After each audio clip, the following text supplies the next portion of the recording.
Happy Monday, everyone. We are so excited to be back with our Spring Spotlight series this week, highlighting one of our amazing mentors over at CME, Mr. Jonathan Morley. If you are just joining our series, make sure to check out our videos. They live on our video tab on our regular Facebook, or if you're here live, we are so excited to have you. So Jonathan, I'm going to let you kick it off. If you'll just give us a brief introduction to who you are, we would love that. Sure, thanks. My name's Jonathan Morley. I've been working at CME Group for 10 years now. It's a decade. I started as an intern. Formally, I'm a software engineer, software developer, but kind of get involved in a bunch of different roles that we'll probably touch on in a little bit throughout the series. I'm really grateful to be here. I think it's an awesome opportunity to kind of give you the other side of the story and what happens behind the scenes for some of these partnerships and these mentorships. So I'm really grateful to be here. Thanks. Awesome. Well, Jonathan, again, we are so excited to have you. So we're going to kick it off. I know you said you've been at CME for a decade, which seems like so long, very but long it's time. also, I'm sure it's gone by really quickly. What did you want to be when you were younger, though? I had no idea. I thought part of it could be a teaching angle. So elementary school teaching, I've always enjoyed explaining concepts to people, but also on the flip side, learning to hear from them how they interpret something or how they see something. So teacher was kind of my go-to growing up, but I was also very drawn to math and computer science. I thought engineering, coding, little side projects, those were the things that kept me up really late at night. People always talk about, what gets you up in the morning? And I look at it from what keeps me up at night. What do I get interested in? What do I not want to go to bed for? Because I really enjoy sleeping. So computer science kind of took off. I was naturally pretty good at computers. I was all right on the science front. I really struggled with math, which I think is an interesting point, again, that I think we'll touch on in a little bit. But I knew I wanted to do something with computers, and I had no idea what that was going to look like. So I started in college as an intern going into my senior year at CME Group. And I thought it was really cool because I had no idea what CME Group did. So from the financial side, what's a future? What's an option? How do these things work? I had no experience. I had no understanding. I just knew that I was there to show up and kind of explain what I was doing and who I was and ask for some advice on where to go from there. And I thought it was cool that the person I was interviewing with, a man named Ed Gogol, started writing on his whiteboard and talking about all of these complex to me futures and options and financial terms. And I kind of stopped him and I had to make a decision. I had to say, thank you so much for your time. It's been great to meet you, and kind of just excuse myself from that situation. Or I could say, hey, excuse me, Ed, I appreciate everything that you're telling me, but I have no idea what you're talking about. So would you be comfortable explaining those things to me? Thankfully, I took the second option, and he was thrilled. He was thrilled to kind of walk me through and break down these concepts to me. And I thought, if I can put myself for the first time in corporate America and have an opportunity to learn, maybe this isn't such a bad place, and maybe I should consider staying here for a bit. So I did. I went through with the internship. I learned so much that summer. And I think one of the coolest parts for me over these 10 years is just the repeated opportunities to say, I don't get it, or be on the other side and say, it sounds like you don't get it. Do you want me to walk you through this? I love that perspective. At first, I had this image of like young Jonathan underneath the blankets with a flashlight, like coding and reading up on computer science, or even trying to tackle a math problem. But I love that kind of it's evolved to something where it's a place of vulnerability and a place to take risk and kind of get the reward that comes out of that. So I think that's a really unique perspective to bring to just young adults, especially working with high school students, kind of seeing that path. And now that you are at CME, can you kind of tell us a little bit about the career path and how it's morphed? So you said you started as an intern, have you been at one position or two or 10 or whatever that might look like? Can you talk a little bit about that path to where you are now? Formally, probably 6 different positions, but I tend to, and a lot of folks at CME tend to wear a lot of different hats. You end up inevitably seeing something that interests you and you kind of gravitate towards that, or you go look over the fence and say, what's happening in that department?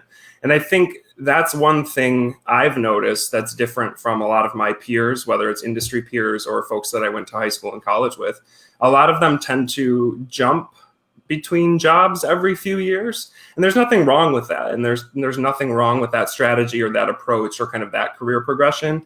But I think a lot of people undercut corporate America or maybe shine it with a not so great light because they don't think those opportunities exist. And I think for me, the reason why I've been able to stay at the same place for a decade is because I've been able to find those opportunities. CME does such a great job encouraging internal growth, internal mobility, checking things out when you see that there's something that interests you. And the fun part is you don't have to commit. You don't have to commit to that being your job description. You don't have to commit to that being your new department. You can work with the folks there. You can tackle some of those projects. You can get engaged in whatever capacity you're comfortable. And then if it goes somewhere, that's awesome. The company is invested in you and your success, and you're happier because you're working on something different. So for me, it was a story of, I really thought I wanted to be a hardcore coder. I wanted to be at the keyboard all day, just hammering out code. And while I think I'm proficient at it, I very quickly realized that I didn't love it. I didn't want to do it all day, every day. We talk about a 40-hour week. You're working a lot more than that, whether or not you're in the office. There's emails, there's thought behind some of the projects, back to what keeps you up at night. Sometimes the things that keep you up at night, you don't want to keep you up at night. So for me, it was this struggle of, I'm pretty good at software engineering, but I don't know if I want to do that full time. So what other opportunities exist within the company, because I don't want to leave. And I think the management team did a great job. Human resources did a great job, but the company as a whole really puts out the opportunities. We have things called talent exchanges. So you can go and sit with another division or another department for 3 to 6 months and kind of hang out in that group and learn more about those projects. But you can also commit through a talent exchange to deliver something. So you might be there until the project is finished. And the talent exchanges are structured in such a way that you're not supposed to be good at the thing that you're doing. It's supposed to be kind of dropping you in the deep end with a bunch of people around you to help you float, that are teaching you how to swim in those waters. And I think that is just such an excellent opportunity for folks. And other companies have this too, right? But my experience is limited to kind of CME. So for me, that's what I did. I started applying to different talent exchanges. I found myself in a group called Tech Labs, which explores some of the new emerging technologies. We do very short proof of concepts, which is basically an industry term for, does it work? Does the new technology do what we think it's going to do, what it says it's going to do, and then where might that fit down the road in some other business areas?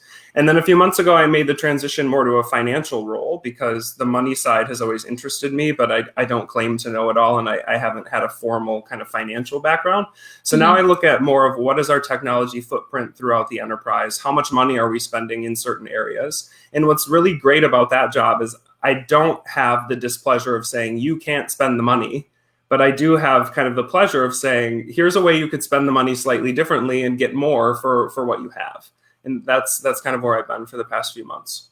Excellent. Well, you hit on two really kind of unique things. I think first, a lot of the generation workforce that's kind of around our age has this dichotomy in their head that like you work at one place and you work there your whole life, like a lot of our parents did, versus what you described your friends doing of like you bounce around, you get experiences a lot of places. And I love that you're kind of a testament that you can almost do both. You can stay somewhere for a while and actually take advantage of the different learning opportunities that are there and really get a lot of diverse experiences. And so I think that's a really great kind of, again, perspective of just both can exist and can exist in corporate America. I also like that you touched on this idea of a talent exchange and kind of being thrown in the deep end to continue learning. And I think for a lot of people, that's very intimidating. And so kind of thinking through the intimidation factor, what advice might you give to a high schooler or a young adult who's interested in working somewhere like CME, but might be intimidated on kind of where to get started? Yeah, it goes back to kind of that first story, that walking into the scary office with a stranger and not knowing what was going on.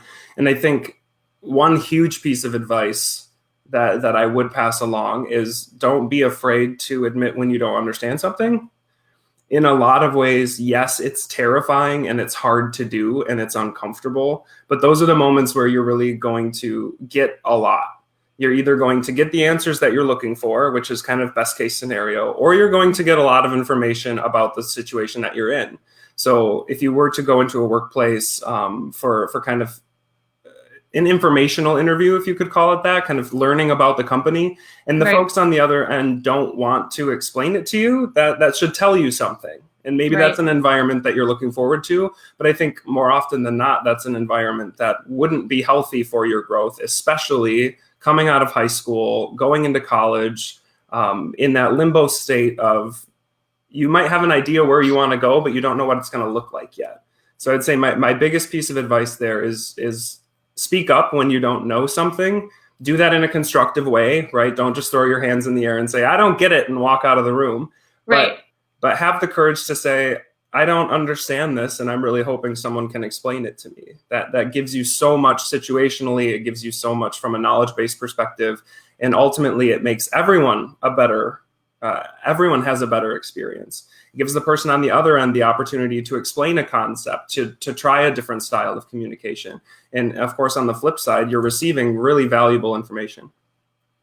That's great. I think that's great advice for really anyone, just as they kind of move through, like really asking when they're unsure. Yeah.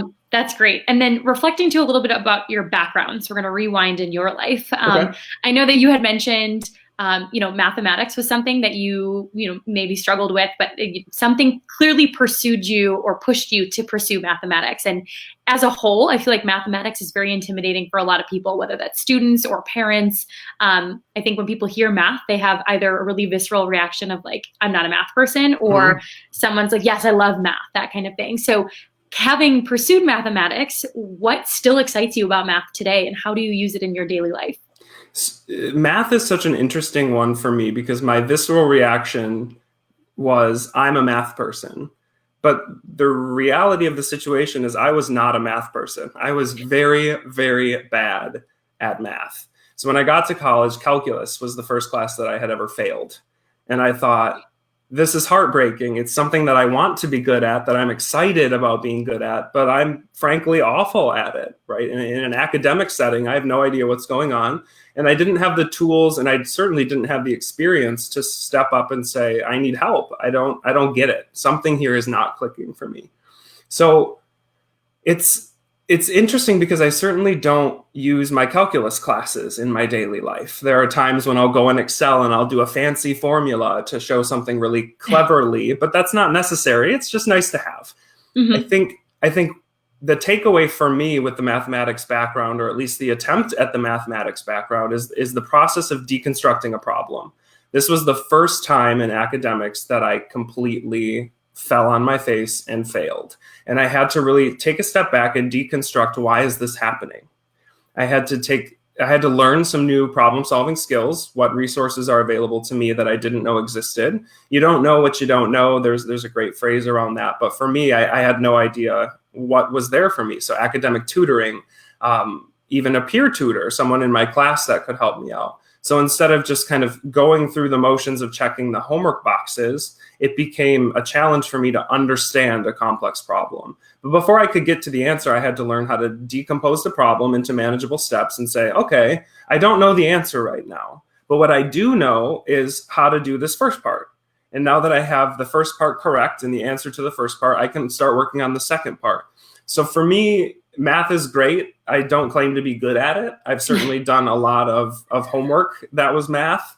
I do have a mathematics minor, so a background in math. But I also think on the flip side, computer science fits in there really, really nicely because there are two types of mathematics. There's continuous mathematics, which is what a lot of people struggle with. And yes, there are gifted people, and I give them all the credit in the world. But it's the calculus classes. It's a lot of the algebra classes.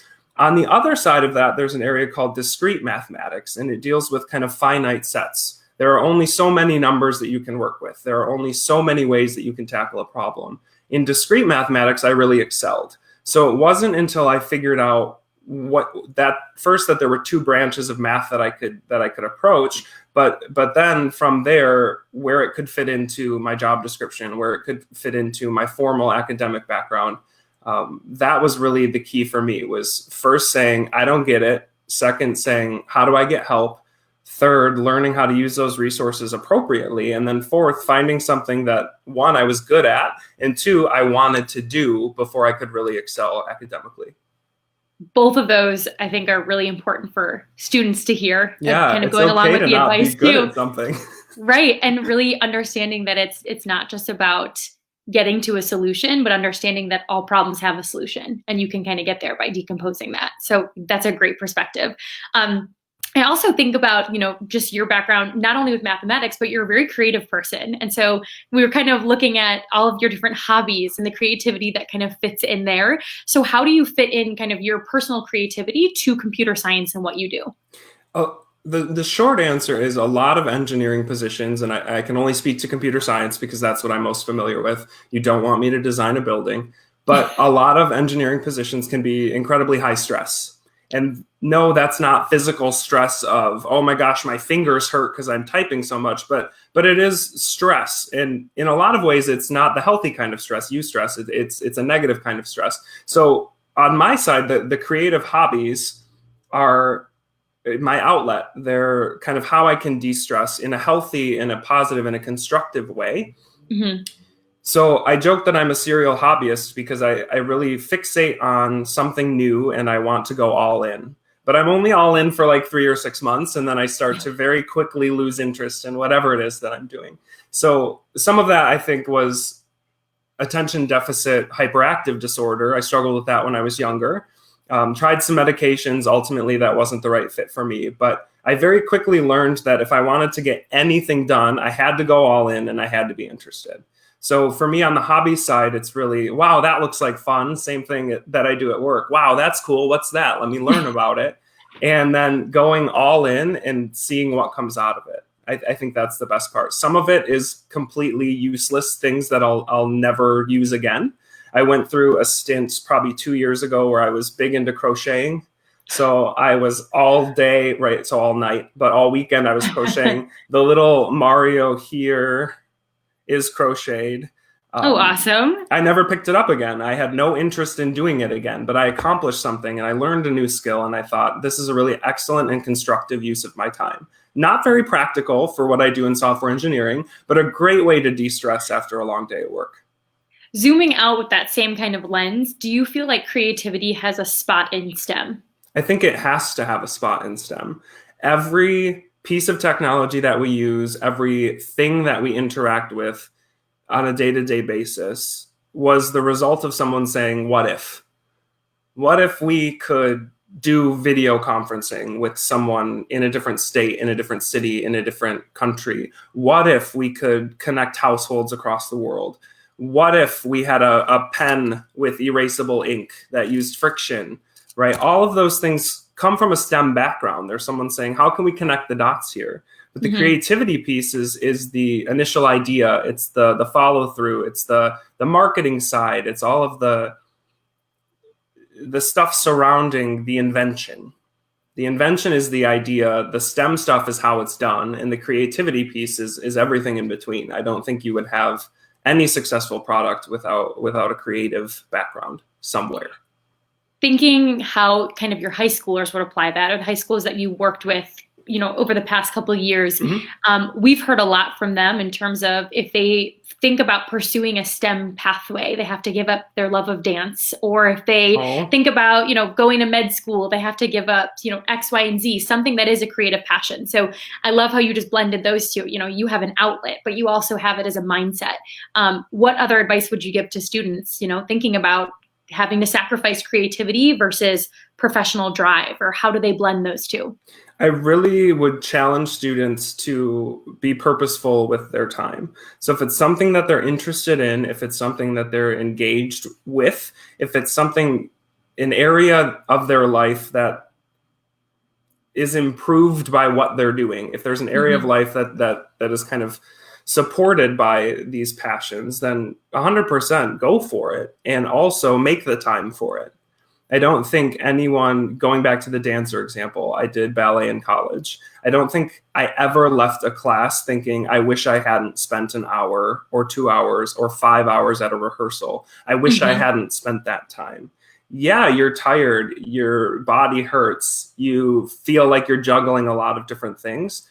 But ultimately, that's the sacrifice that you make to become more well-rounded. In the professional setting, yeah, there are going to be days at work that are very long, and there are also going to be days at work that you felt like flew by. The difference there, I think, is your engagement. How engaged are you with what you're doing, and how engaged are you with what you're working on? And I think if there's a disconnect there, it doesn't matter how many hobbies you do that you're passionate about, you're not going to be happy. if that makes sense. You're Yeah. kind of starting the day dreading going to work. You're ending the day feeling exhausted from wondering when it would be over. And the last thing you want to do in the evening is go try to be happy or pretend to be happy. Right. So I think it really starts with how do I want to use my time today, and what can I accomplish with the skills that I have? Exploring all of those different things is great, and don't drop any of your passions because you're worried you won't have enough time. You'll make time for the things that you're passionate about. I think that's really, really strong advice. Kind of racking it up, I feel like we're getting a full advice list from Jonathan today. Yeah. To just distribute to our high school students. It's all useful, and it's all about, passion and engagement, which I think is major as students kind of think towards the future. Yeah, and it's completely just my experience. Others may think completely differently, and that's wonderful and that's awesome. Mm-hmm. There have been plenty of times in my life, one more piece of unsolicited advice. There have been plenty of times in my life where I've picked something up that I thought I would be passionate about, and I held on to it for way too long because I wanted, again, to be passionate about it, or I thought that I was passionate about it. And I think once you start to realize that you're losing interest in something, or something isn't serving you in kind of your daily motivation, Mm-hmm. don't be afraid. Don't make the same mistake I did. Don't be afraid to let that thing go. Yeah. When college was done, I thought dancing was really fun and I enjoyed it, but I don't see myself carrying that into my next 5-10 years. So I slowly made the transition to let that go, and I was okay with that. I think there comes a point where it's perfectly acceptable and it's very mature to say that was enough. Yeah, no, absolutely. Thinking back on your own skill set too, we also know that you wrote a book, which not everyone can claim that accomplishment. So kind of thinking again through your passion and your drive, what drove you to write that book? So the book is an introductory book on a topic called blockchain, which was very hot 2 years ago, still continues to get a lot of attention. But I was doing some professional roles in the blockchain space, but in my personal life, this became a hobby that I was very interested in. Again, all in, I needed to know everything. And there came a time when nearly every day someone was asking me, what's a blockchain? How does Bitcoin work? All of these different technical details about that space. And I thought this is a really good opportunity for me to put down everything that I have in my head on paper.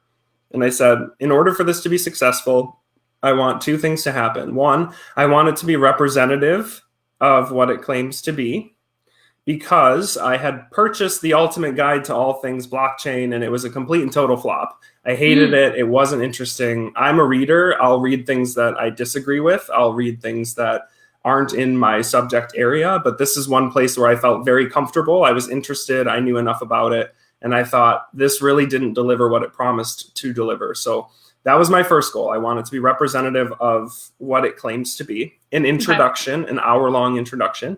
And then two, I really wanted to feel good about what I put out there. I didn't want this to be some kind of marketing thing, right? So it claims to solve world problems when that might not be how I feel. So I did. I wrote an introductory book. I self-published it on the Amazon platform, which is phenomenal. And I figured it would probably sell 2 copies. I knew I would buy one. I knew my mom would buy one. But it really took off. It turns out people found what I wrote about interesting. They thought that it, at least on my side, it accomplished the goal. They found it was representative of what it claimed to be.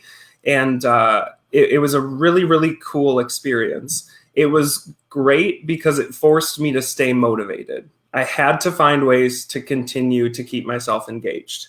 There was no timeline. There was no one saying you have to do this by a certain day.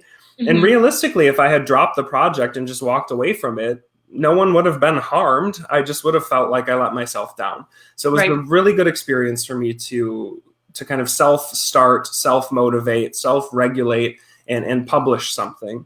And then bonus points because people thought it was useful. Double whammy. Yeah. I love that. I was thrilled.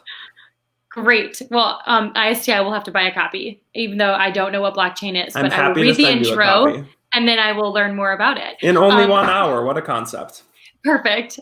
So kind of speaking on that, we noticed as well that you also hold a various amount of certificates. So you seem to be very much driven by continuous learning. And as an adult, that isn't always the case. And so we kind of value that. We preach that to our students a lot of really driving them to continue to grasp for things that bring them new knowledge and bring them new light.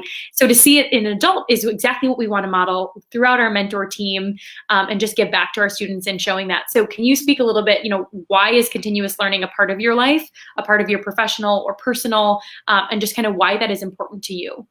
Certifications do a pretty good job bringing like-minded folks together. So a lot of the more reputable, and I won't throw out specifics, I won't bash anything, but I will say that a lot of the more reputable certifications tend to be run by the companies in the thing that you are certifying. So Microsoft, for example, has an array of different Microsoft certifications. They are very specific to Microsoft technologies, but you can know very easily that if someone is Microsoft certified, at least at a bare minimum, they are competent at whatever it is that they're certified in. Okay. So certifications for me came a bit naturally with my career progression. As I was introduced to new technologies, by function of my role, I needed to be very good at those things. And one way that you can kind of set yourself apart and kind of display that baseline knowledge in corporate America is to say, I'm certified in such and such and such.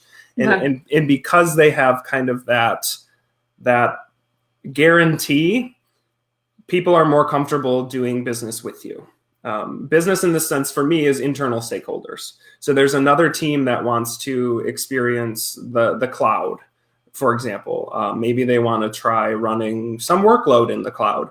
I can go to that team and I can say, I'm certified in the thing that you want to explore. How can I help you explore it? And I've kind of already given them a resume of sorts by saying, I took the test and I passed the test. So you know full well that at least I know enough to help you.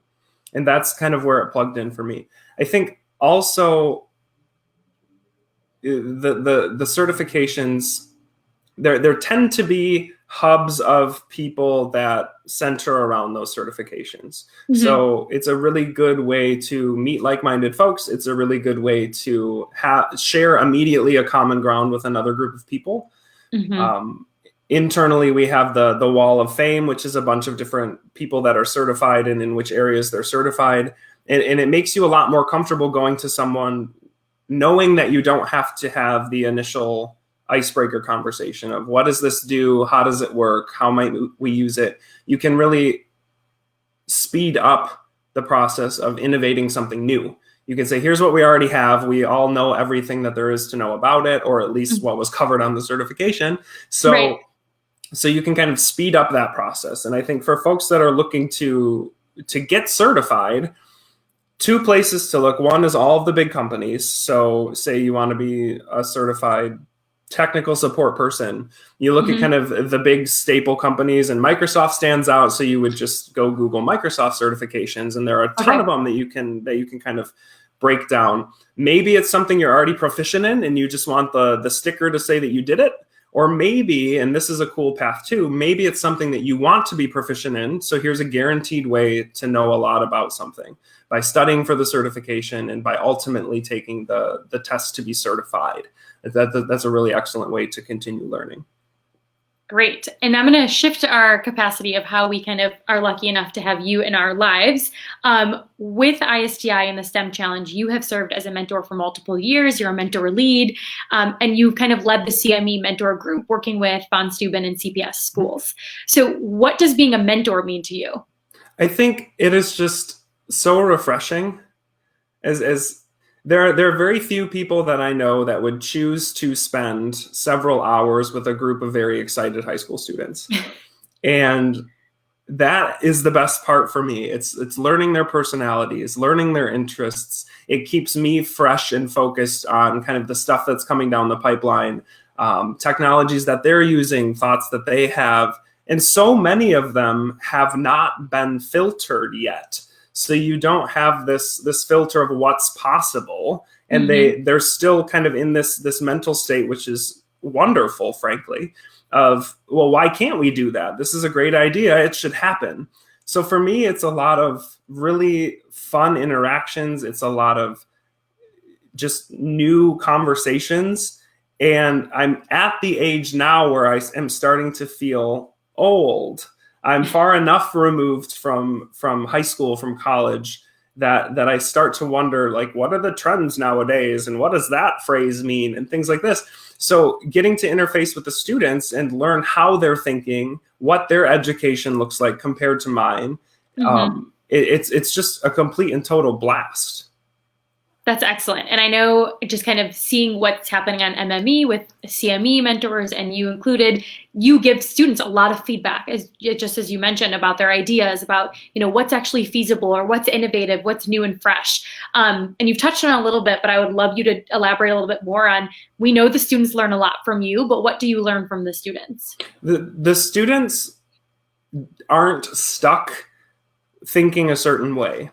So I think I've learned a lot from the students in the areas of ideation. Maybe that's a good word for it. How I can think about a problem in a different way, because I've been around the block in corporate America enough to know where my limits are and how I should probably efficiently navigate something. And because the students don't have that, it is an excellent opportunity for me to observe new ways to think about something.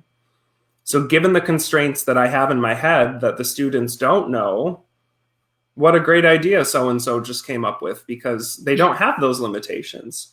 So it's been a really good learning opportunity for me to think about new ways to approach problems, and also ways, I should say, and also resources that I might not have thought of.